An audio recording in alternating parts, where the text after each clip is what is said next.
Hello guys, nagluluto ako ng sinabawang pork ribs. Ilagay-asan ko, check ko lang siya ng asin, tsaka paminta, tsaka luya. Uy, ba't ang usok? Yan na siya guys. Sangkutsahin lang muna natin. And then takpan ko lang siya. So ayun na guys, hinalo-halo ko na siya.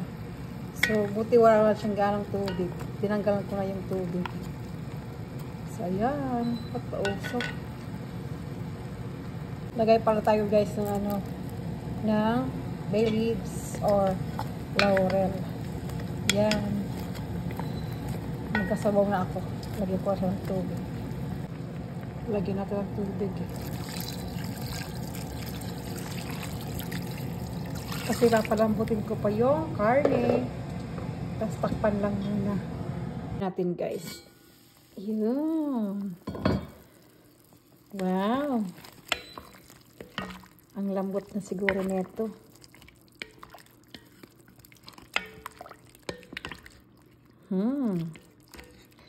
Sige nga. Ay, oo nga, malambot na siya. Oo, malambot na siya. Lagyan ko na ng mga vegetables. Ito na guys yung frozen na mais. Yan. Tapos, hayaan ko lang siya para maluto.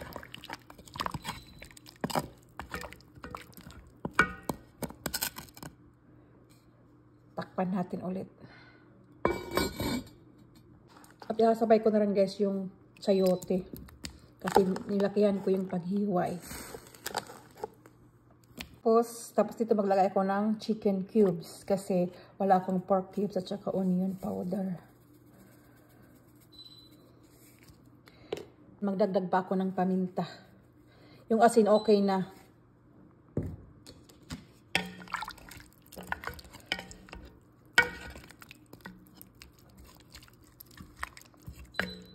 Ayan, okay na yan. Tapos antayin ko lang siya na kumulo ulit. Takluban ko lang muna. Check natin ulit guys. Uy! Ayun na, luto na siguro yung corn nito. So, hahalo ko na yung isang frozen na green peas. Green peas. Green beans pala ito guys. Hahalo ko na siya. Then, maglalagay rin ako ng sibuyas. Ayoko kasing nalalata yung sibuyas. Wala nga lang akong repolyo kasi nakalimutan kong bumili ng repolyo. Yan, ano na siya. Lata na yung karne. Humok na kaadyo yung karne. Takpan ko lang muna para maluto pa yung beans.